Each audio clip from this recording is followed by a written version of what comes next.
So did you ever wonder what fasting protocol is best for you? I'm C-Dub, and I'm going to answer that question right after this.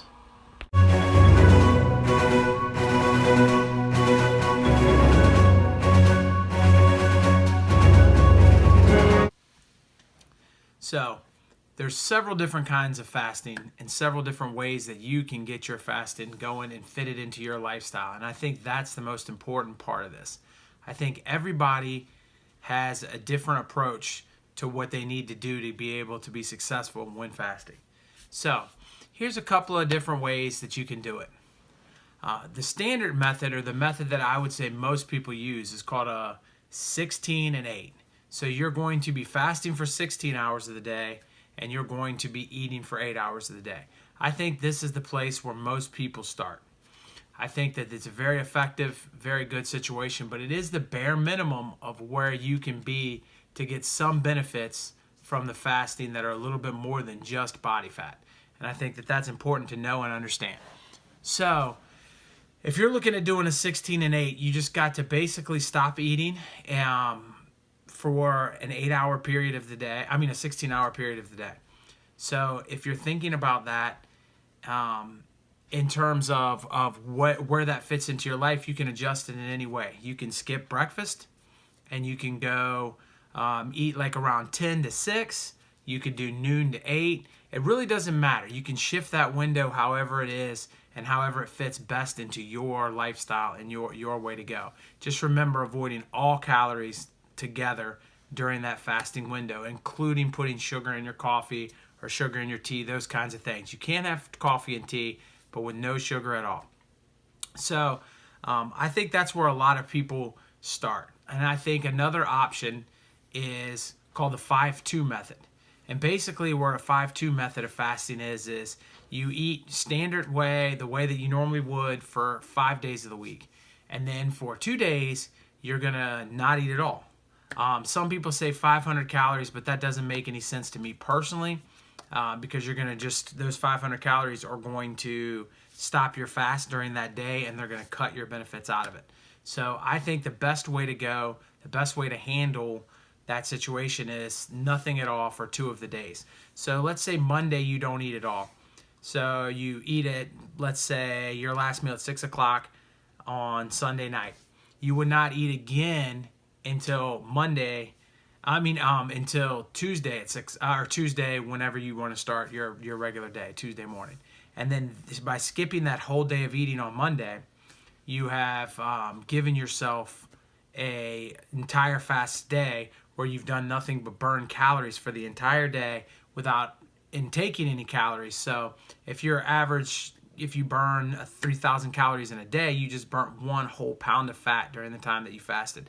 So if you're eating on a regular day on Tuesday starting at 7 in the morning and you eat your standard day, then you're obviously going to have lost all of Monday's calories. And then if you do it again on Thursday, then you have lost all of the whole entire day of Thursday. So that's 2 pounds of fat that was burnt during that week. And then the rest of the week you're eating your standard diet. So now, of course, anytime if you are overeating on the other 5 days of the week to a point where you're overeating 3,000 calories worth of stuff twice over again, so 6,000 calories, let's say, then you're not going to lose any weight. But it's hard to overeat 6,000 calories. So that's why the 5-2 method generally works. I don't know. I think that's probably the hardest method, but it is there and it is available for you if you think that that's something you want to do, or you don't really want to count a lot of calories during the other days where you're eating. Another method is the warrior diet. I think the warrior diet is one of the best.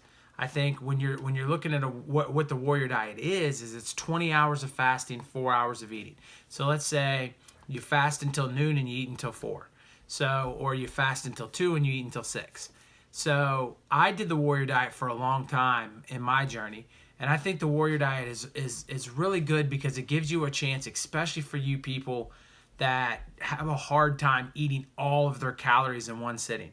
If you eaten a little bit at 2 o'clock in the afternoon and then you eaten again at 5 o'clock at night, you've put yourself in a situation where you've given yourself two opportunities to eat within that window, And that I think can be powerful for those of you that struggle to do it. I can sit down and eat all of my calorie intake in one meal, but that's definitely not for everybody.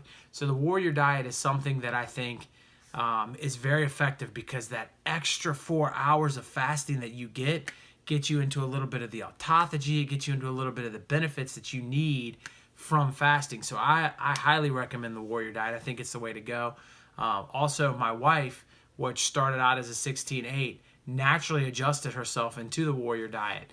And I just think that that's a progression that a lot of you out there are going to start at a 16-8 and end up with the warrior. And the beautiful thing about the warrior diet is you can adjust that window if you need to. If you need to eat, at a different time in the day, you could get that done, because then you would have a longer fast on the other end of it. And I think that evens itself out. So that's the warrior diet. Then you have the OMAD method, which is what we briefly talked about in the last video. It's what I use. OMAD, 1 meal a day, is for me the way to go. I understand that there's the number one question I get back from people is, I don't think I can eat all the calories I need within that one meal. And so that's the struggle that some people have, that other people, like myself, that they don't have. That's why I said I think the warrior fits most people. But OMAD is a great method because you're giving yourself 23 hours of fasting. And then the other thing I love about the OMAD is, if my work is doing a breakfast, let's say, and they're like, we need, all of the staff to come in and eat a breakfast. So if I go in there and I have breakfast that morning, I can just not eat at dinner and all the way till the next day at dinner. And now I've extended my fast even more into the 40-hour range. And that, it gives you huge benefits. So I think the OMAD method is a really good and effective method to use. But I think that the hard part is when you first start, all of the methods are difficult. And no matter what you're going to do in the beginning, it's going to make things a little bit more painful to go through. So you can even do a 12-12 split, just a simple 12-hour fast and 12 hours of eating. And if that sounds too much, that's really just stop eating after dinner and don't eat before you wake up. And you'll easily accomplish a 12-hour split. And then add your time down. Maybe take it to 13, 14, 15, 16 hours until you can get in that 16 to 8 range that I think most people fall into. I think that the easiest thing to do is just go ahead and stop eating after dinner. If you can do that, then as you progress through your fasting, I think your time will vary, and you'll be able to narrow your window into something that works with your lifestyle. I wanted to take a minute real quick to thank you guys for the support on the last video, to ask you again, if you're watching for the first time, to like, to comment, and subscribe to the video. Turn on the ring notifications. I'd appreciate it. Guys, I am here to help you, the weight loss warriors, get your weight down, to get you in where you need to be, and to teach you a little bit about fasting. Thank you so much for your time. I appreciate your support. See you on the next video.